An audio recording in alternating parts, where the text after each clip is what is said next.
மதுரையிலிருந்து சிவகங்கை நோக்கி வெள்ளை நிற குவாலிஸ் காரில் புறப்பட்ட 6-7 பேர் கொண்ட குழு செல்லும் வழியில் ஓரிடத்தில் பெட்ரோல் பங்கில் டீசல் நிரப்பி உள்ளனர். ஆனால் டீசலுக்கு பணம் வழங்க மறுத்ததுடன் பெட்ரோல் பங்க் ஊழியர்களை தாக்கி பணத்தை பறித்து சென்றதாக கூறப்படுகிறது. இதுகுறித்து தகவல் அறிந்த போலீசார் அருகில் உள்ள மாவட்டங்களுக்கு தகவல் அளித்து தேடுதல் வேட்டையில் ஈடுபட்டனர். இந்நிலையில் இன்று காலை சிவகங்கை மாவட்டம் காயங்குளம் அருகே வெள்ளை நிற குவாலிஸ் கார் வருவதை கண்ட போலீசார் அதை தடுத்து நிறுத்தி விசாரிக்க முயன்றனர்.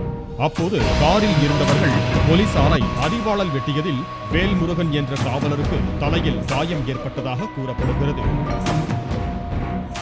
இன்னும் திருப்பாச்சேரி காவல் நிலையத்தை சேர்ந்த 2 காவலர்கள் மொத்தம் 4 பேர் அந்த வண்டியை சேஸ் பண்ணி போகும்போது அந்த காயங்குளம் இருக்கக்கூடிய அந்த அருகில் இருக்கக்கூடிய ஒரு இடத்துல அந்த வண்டியிலிருந்து இறங்கிய நபர்கள் வாளோட 6-7 பேர் பெரிய நீண்ட வாளோட இந்த வேல்முருகனை வெட்டிட்டு அவருக்கு தலையில் காயம்.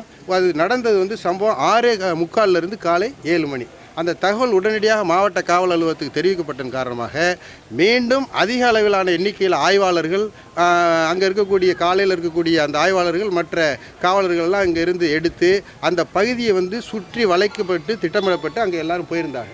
பின்னர் அந்த கும்பல் தப்பி சென்றுவிட காயமடைந்த போலீசார் உயர் அதிகாரிகளுக்கு தகவல் தெரிவித்துள்ளனர். இதையடுத்து தாக்குதல் நடத்திய கும்பலை தேடி ஆயுதம் ஏந்திய கூடுதல் போலீசார் அனுப்பி வைக்கப்பட்டனர். காரில் சென்ற கும்பல் சிவகங்கை அருகே நைனாகுளம் கிராமத்தில் சுடுகாட்டில் பதுங்கியிருப்பதாக போலீசாருக்கு தகவல் கிடைத்தது. அங்கு விரைந்த போலீசார் கும்பலை சுற்றி வளைக்க முயன்றபோது அவர்கள் மீண்டும் போலீசாரை அரிவாளால் வெட்ட முயன்றதாக கூறப்படுகிறது.